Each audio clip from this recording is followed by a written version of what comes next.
Saudara, pada hari ini, hari Kamis lagi, kita akan melanjutkan pelajaran kita mengenai godly karakter. Dan kalau saudara ingat pelajaran yang lalu, yaitu kita melihat bahwa kesombongan itu disebabkan atau dimanipulate oleh the spirit of antichrist, ya. Kemudian the spirit of pride, kemudian juga independent spirit. Itu yang kita sudah pelajari sama-sama. Nah, sekarang saya harap saudara sudah melihat melalui ciri-ciri yang diberikan kemarin itu, saudara bisa tahu sekarang bahwa apakah saudara mempunyai kesombongan atau tidak. Nah, sekarang saudara, kita harus mengerti bahwa kesombongan itu bukan hanya seperti yang saya describe saja, tetapi ada orang yang sombong di dalam hal materialis, dalam hal material maksudnya. Jadi dia merasa bahwa dirinya kaya, jadi dia sombong akan kekayaannya. Ada orang yang sombong di dalam hal intelek, karena dia merasa orang yang pintar. Ada juga orang yang sombong di dalam kedudukan. Ya. Ada juga orang yang sombong mengenai influence-nya. Jadi ada banyak macam-macam model kesombongan. Nah, saya harap saudara sudah menemukan apakah saudara punya salah satu kesombongan itu. Nah, mungkin juga saudara ingat, oh ya, waktu yang lalu saya pernah create ada sesuatu pertengkaran karena saya merasa bahwa saya lebih betul dari yang lain, sehingga akhirnya terjadi pertengkaran satu dengan yang lain, itu juga karena kesombongan saya. Nah, sekarang saudara, yang kita harus pelajari adalah bagaimana kita mengatasi kesombongan itu. Ya, kalau kita mempunyai kesombongan di sini atau di situ, mari kita lihat bagaimana mengatasi kesombongan. Nah, saya ada di sini ada 1, 2, 3, 4 poin yang saya akan bacakan kepada saudara, dan setiap poin kita akan melihat apa yang harus dilakukan. Misalnya, poin yang pertama, nanti kita akan ada A, B, C gitu. Jadi, kita lihat sini saudara. Yang pertama, untuk mengatasi kesombongan, yaitu pertama-tama serahkan diri kita kepada Tuhan Yesus Kristus sebagai Tuhan dan Raja di dalam hidup kita. Jadi saudara, Yesus adalah master di dalam hidup kita. Jadi hidup kita harus ditundukkan kepada Tuhan Yesus Kristus. Nah, untuk menundukkan diri kita kepada Tuhan, yaitu caranya A. Nah, dari nomor 1 itu kita lihat A. A. Hindari diri kita dari penyembahan berhala. Nah, saudara, mungkin saudara bilang, saya nggak nyembah berhala. Saudara, penyembahan berhala itu bukan berarti kita menyembah kepada patung, bukan. Tetapi penyembahan berhala juga kita bisa memberhalakan uang, kita bisa memberhalakan mobil kita bisa menjadikan sport sebagai berhala kita. Ada orang yang tergila-gila sama sport, ya harus itu nomor 1 di dalam hidupnya. Misalnya orang yang suka main golf, dia bilang, oh hari ini saya harus main golf. Golf lebih penting daripada segala-galanya. Dan sehingga dia tidak pernah bertanya pada Tuhan, apa rencana Tuhan untuk dia hari ini? Karena golf itu adalah nomor 1 buat dia. Nah, itu berhala, saudara-saudara. Berhala adalah segala sesuatu yang membuat kita turn away dari Tuhan. Jadi tidak menomorsatukan Tuhan. Yang kita nomorsatukan adalah yaitu mungkin hobi kita, mungkin uang kita, mungkin mobil kita, mungkin kekayaan kita dan sebagainya. Itu adalah berhala. Kalau kita mementingkan itu nomor 1 di dalam hidup kita, itu sudah penyembahan berhala. Nah, itu cara menyerahkan diri kepada Tuhan adalah kita hindarkan diri kita dari penyembahan berhala. Yang kedua, untuk menyerahkan diri kita kepada Tuhan, yaitu kita harus belajar taat kepada Tuhan di dalam perkara-perkara yang kecil.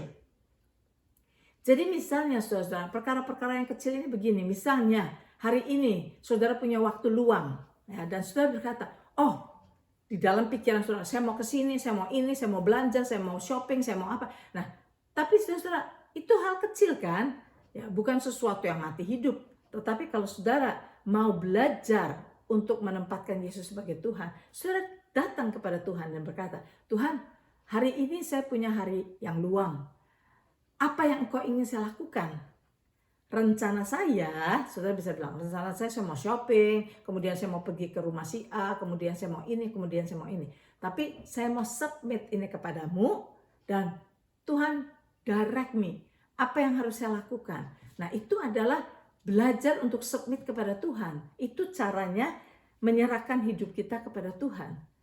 Nah, kemudian the next, kita harus belajar menjadi pelaku dan bukan hanya pendengar. Ini masih nomor 1, saudara. Jadi yang pertama nomor 1A yaitu hindari diri kita dari penyembahan berhala. 1B, kita harus belajar taat kepada Tuhan dalam hal-hal yang kecil. Kemudian yang C, kita harus belajar untuk menjadi pelaku akan firman Tuhan dan bukan hanya pendengar. Jadi berarti kalau saudara sekarang sudah belajar untuk mendengarkan pimpinan Tuhan, oke, hari ini apa ya Tuhan yang saya harus lakukan? Kemudian Tuhan directkan saudara untuk melakukan sesuatu yang mungkin saudara tidak suka. Diingatkan untuk melakukan sesuatu, tapi saudara nggak suka melakukan itu. Nah, saudara belajar untuk taat. Jangan hanya berkata, Tuhan saya mau tahu, Tuhan beritahu, tapi saudara nggak mau ikuti. Jangan, kita harus belajar taat. Nah, itu caranya mengatasi kesombongan yang pertama. Menyerahkan diri kita kepada the Lordship of Jesus Christ. Nah, saya sering kali menerangkan kepada saudara yang sudah berkali-kali mungkin saudara sudah dengar, bahwa kalau saudara, the Lordship of Jesus Christ di dalam hidup kita itu adalah the first base. Kalau kita main baseball, saudara tahu, kalau saudara main baseball kan ada first base, second base, third base, fourth base, terus ada home run gitu ya, home lagi. Nah, saudara kalau misalnya saudara memukul bola dari home, pukul bola dan bola itu melayang sampai keluar sana. Nah, dengan bola yang demikian saudara bisa lari kan sampai kembali lagi, bisa home run gitu. Tapi saudara, kalau saudara lari saking excitednya, saudara miss the first base.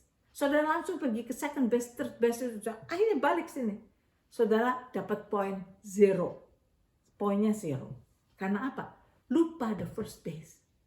Nah, lupa touch the first base.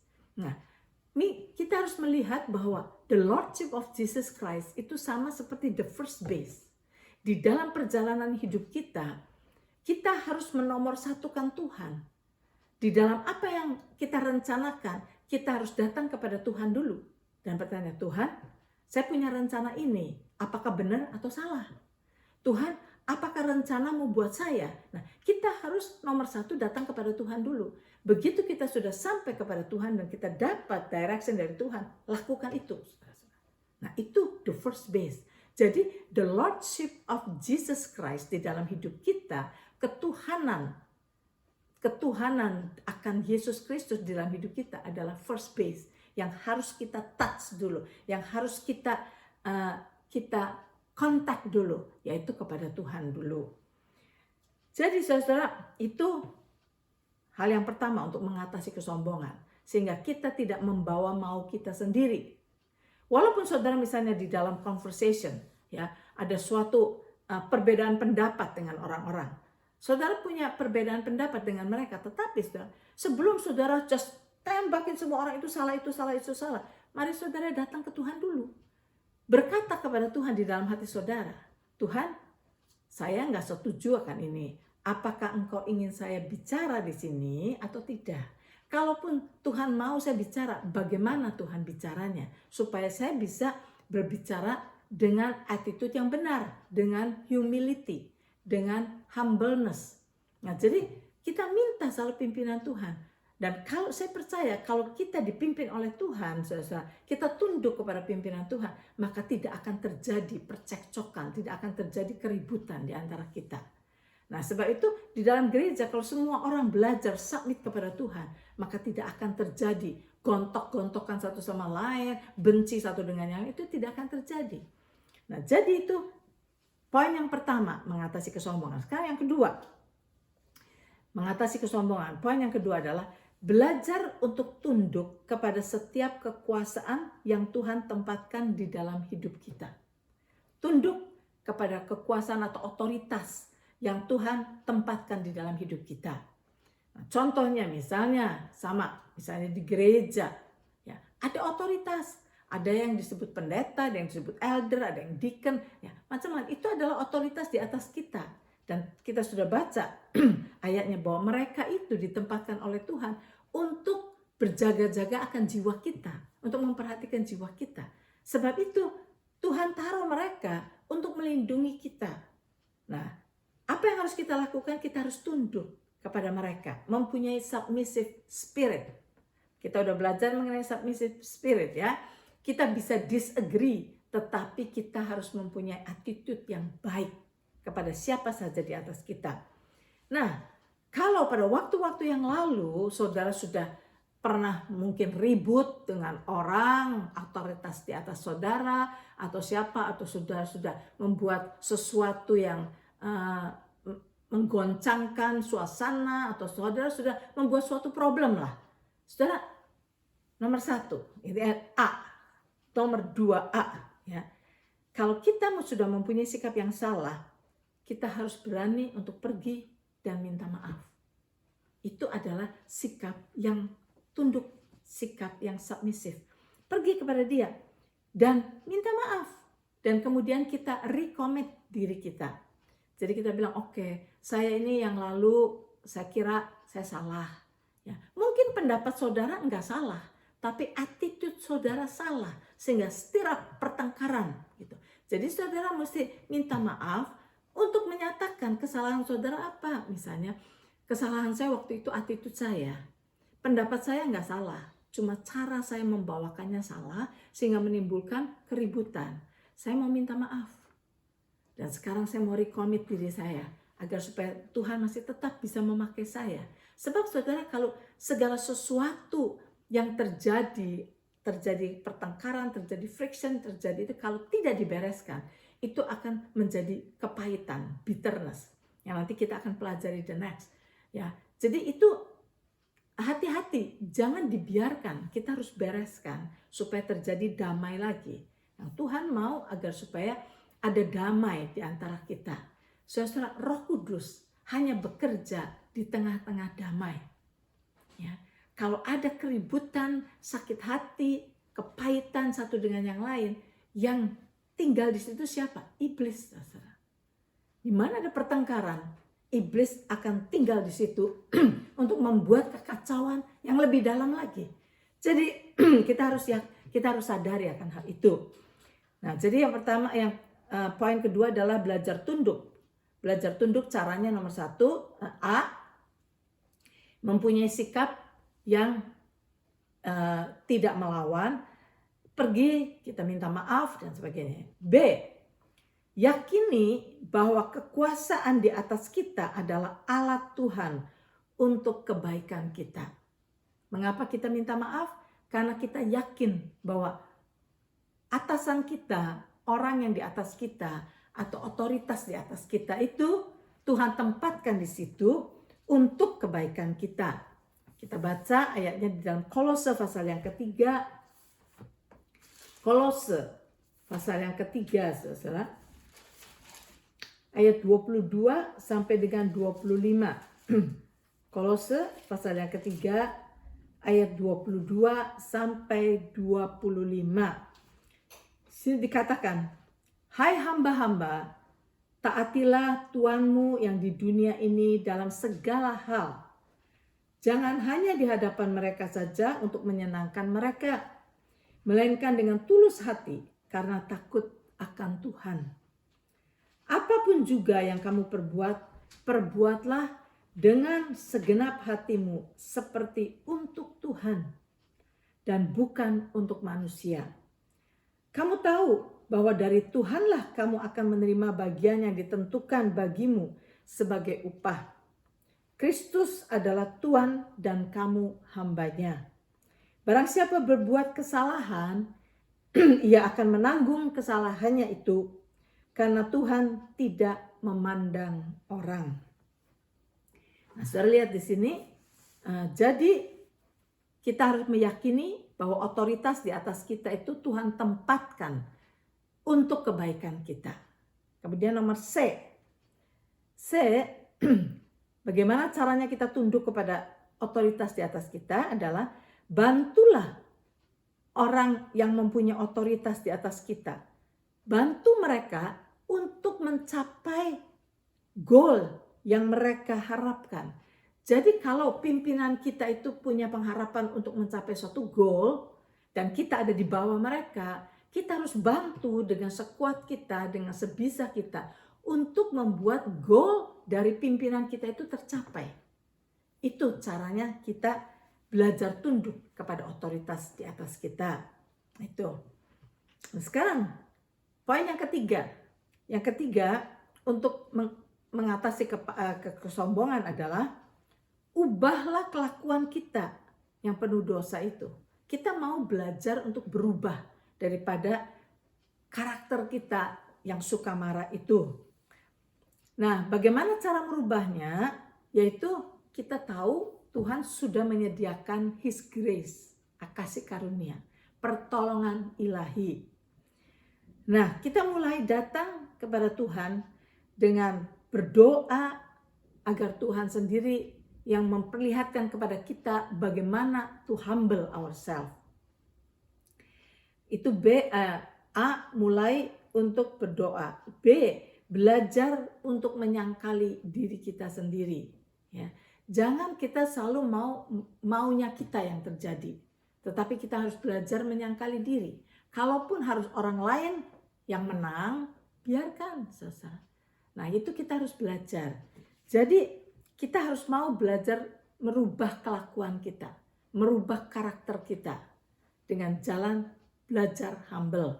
Nah, ini untuk mengatasi kesombongan. Kemudian ada satu lagi, poin yang keempat. Poin yang keempat untuk mengatasi kesombongan adalah mulailah untuk melayani. Mari kita mulai melayani. Jangan kita selalu ingin kehendak kita disupport orang lain dan orang melakukan apa yang kita mau. Tetapi kita sekarang coba submit diri kita, layani orang lain. Layani dengan benar. Sebab saudara-saudara, coba lihat di dalam Matius 20 kan saudara sudah tahu. Matius pasal yang ke-20 ayat 26 dan 27 dikatakan begini. Ini Tuhan Yesus yang berkata. Dari ayat 25 saja. Tetapi Yesus memanggil mereka lalu berkata, kamu tahu bahwa pemerintah-pemerintah bangsa-bangsa memerintah rakyatnya dengan tangan besi dan pembesar-pembesar menjalankan kuasanya dengan keras atas mereka. Tidaklah demikian di antara kamu. Barang siapa ingin menjadi besar di antara kamu, hendaklah ia menjadi pelayanmu. Dan barang siapa ingin menjadi terkemuka di antara kamu, hendaklah ia menjadi hambamu. Jadi ini yang Tuhan berkata kepada kita. Kita harus belajar untuk merendahkan diri kita, layani orang lain. Nah, kalau kita melayani orang lain, maka itu kita belajar merendahkan diri kita. Nah, saudara, itulah caranya mengatasi kesombongan. Jadi ada 4 poin, yaitu serahkan diri kita dengan menempatkan Yesus sebagai Tuhan di dalam hidup kita. Dia yang menjadi master memerintah hidup kita. Yang kedua, belajar untuk tunduk kepada otoritas di atas kita. Kalau kita pernah bersalah, minta maaf. Ya, dan recommit diri kita bahwa dari mulai sekarang saya mau belajar untuk submit. Yang ketiga, kita harus mau merubah karakter kita. Dan kita tahu caranya merubah karakter. Semua karakter yang kita sedang pelajari ini, pembentukan karakter, semua karakter yang jelek-jelek dapat kita ubah dengan jalan by the grace of God. Datang ke tata kasih karunia Tuhan, dan Tuhan akan memberikan kepada kita pertolongan pada waktunya. Sehingga pada waktu kita mau marah, Tuhan bisa ubahkan kita untuk tenang. Pada waktu kita mau menyombongkan dirinya, dengan pertolongan Tuhan, Tuhan akan bisa memberikan kepada kita pandangan yang benar akan semua situasi sehingga kita tidak menjadi sombong dan sebagainya. Mau dirubah, karakter kita mau dirubah by the grace of God dengan pertolongan ilahi. Yang keempat, kita mulai melayani sesama. Ya, jangan cuma kita mau jadi pemimpin saja, tetapi kita mesti belajar mau melayani orang lain. Nah, saudara-saudara, ini adalah pelajaran kesombongan. Jadi kita akan masuk ke dalam pelajaran yang kedua, yaitu mengenai mengatasi amarah. Nah ini saudara-saudara, jadi kesombongan sudah selesai. Saya harap saudara kalau mau lebih mengerti lagi supaya saudara juga bisa menolong orang lain atau menolong anak-anak saudara. Nah sekarang kita akan masuk kepada mengatasi amarah. Nah mengatasi amarah itu diambilnya dari Matius pasal 5, saudara, khotbah Yesus di bukit. Jadi semua pelajaran karakter ini diambil dari khotbah Yesus di bukit yang ditulis dalam Matius pasal yang kelima. Nah, di dalam Matius pasal kelima, ayat yang kelima itu dikatakan, berbahagialah orang yang lemah lembut, karena mereka akan memiliki bumi. Nah, dari ayat itu, berbahagialah orang yang lemah lembut. Nah, lemah lembut itu bahasa Inggrisnya meek, orang yang meek. Nah, saudara, lemah lembut itu artinya orang yang meek itu adalah orang yang mempunyai power under control. Jadi orang yang meek itu adalah orang yang sebetulnya punya kekuatan, punya kuasa, punya apa, tetapi dia menaruh kekuatannya di bawah kaki Yesus. Dia mau menurut kepada Yesus, walaupun bisa berbuat A, B, C dengan kekuatannya, dengan kemampuannya, tapi dia menundukkan dirinya kepada Tuhan Yesus sehingga dia menjadi lemah lembut, meek. Nah, lawan daripada orang yang lemah lembut ini adalah pemarah. Orang yang pemarah itu adalah orang yang tidak bisa mengontrol dirinya. Jadi orang yang kalau apa yang dia pikir, dia katakan. Kalau dia tidak setuju, dia katakan. Dia tidak bisa mengontrol bahwa yes, dia punya hak untuk tidak setuju. Yes, dia punya hak untuk berbicara. Yes, dia punya hak untuk menyatakan pendapatnya. Tetapi dia bisa mengatakannya dengan meek, dengan lemah lembut. Tetapi kalau orang itu tidak bisa lemah lembut, itu adalah biasanya pemarah, saudara. Jadi itulah sebabnya dari firman Tuhan di dalam Matius 5 ayat 5, yaitu berbahagialah orang yang lemah lembut, itu kita belajar opositnya. Jadi kita harus belajar mengalahkan kemarahan. Karena orang yang tidak lemah lembut itu adalah pemarah. Nah itulah sebabnya kita akan belajar di situ. Nah di sini saudara, ayat emasnya yang saudara bisa lihat adalah dari Amsal 16 ayat 32. Amsal 16 ayat yang ke-32.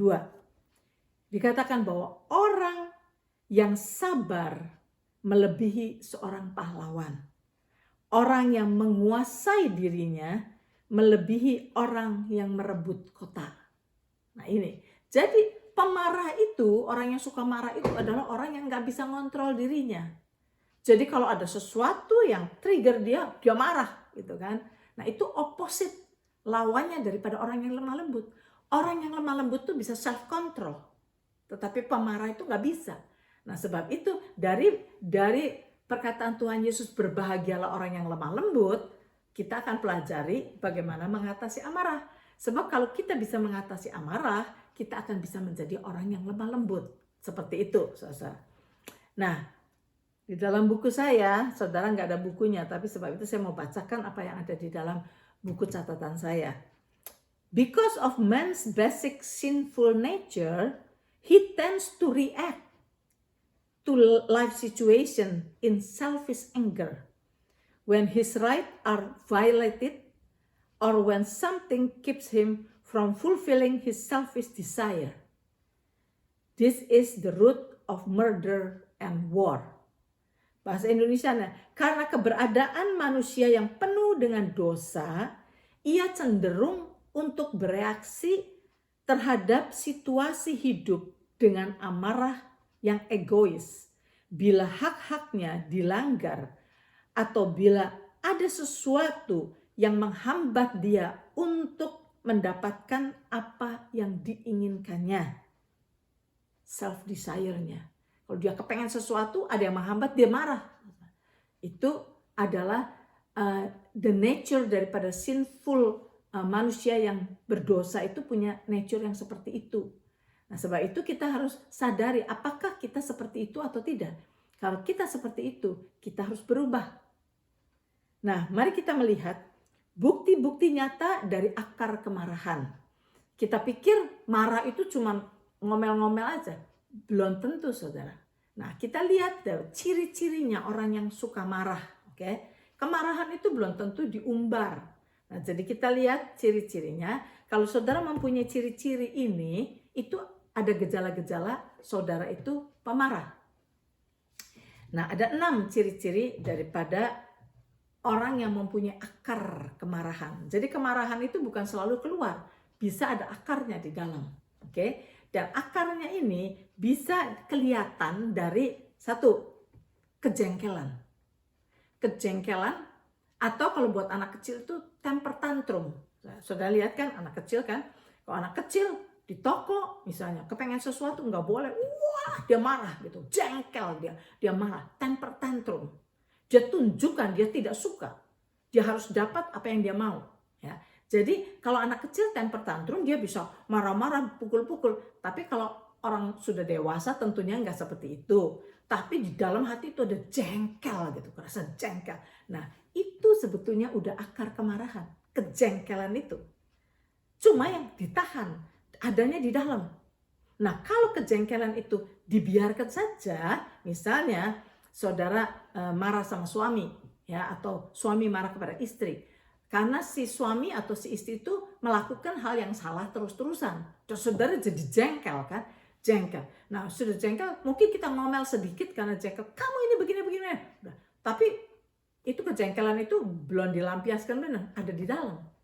Satu kali lagi kejadian yang sama terjadi lagi, saudara makin jengkel. Nah, kejadian sama terjadi lagi, makin jengkel. Lama-lama satu kali bisa meledak, saudara bisa ngamuk. Karena kejengkelan itu sebetulnya akar kemarahan yang disimpan di dalam. Jadi kita lihat, jadi bukti-bukti nyata dari akar kemarahan nomor 1 kejengkelan. Nah, saudara sering nggak ngadepin jengkel seperti itu? Yang kedua, bukti-buktinya atau ciri-cirinya, amarah reaksi daripada ketidakadilan. Jadi kalau ada sesuatu yang tidak adil terjadi, saudara kesel, marah gitu. Rasanya meluap di dalam itu. Nah itu kita sering terjadi. Misalnya saja saudara lagi mau parkir mobil di mall gitu kan. Nah, terus kemudian saudara udah nunggu dari tadi, tiba-tiba orang ini keluar, ada orang masuk, enak aja gitu. Itu kan nggak adil. Saudara udah nunggu dari tadi. Nah di situ mana jengkelnya. Nah biasanya orang yang marah seperti itu, marah yang seperti itu, dia ada di dalam mobil. Dia terus ngoceh-ngoceh aja, kerajaan ini bapak. Nah itu sebetulnya marah. Cuma memang tidak didengar oleh orang yang kita marahi. Tapi kita ngomel-ngomel, itu juga marah. Kemudian contoh lagi adalah salah satu gejala lagi, frustrasi yang dinyatakan karena lingkungan yang tidak pernah berubah. Jadi express frustration over unchangeable circumstances. Ada circumstances yang tidak bisa dirubah dan kita jengkel terus, misalnya kepada oven kita yang suka ngadat misalnya.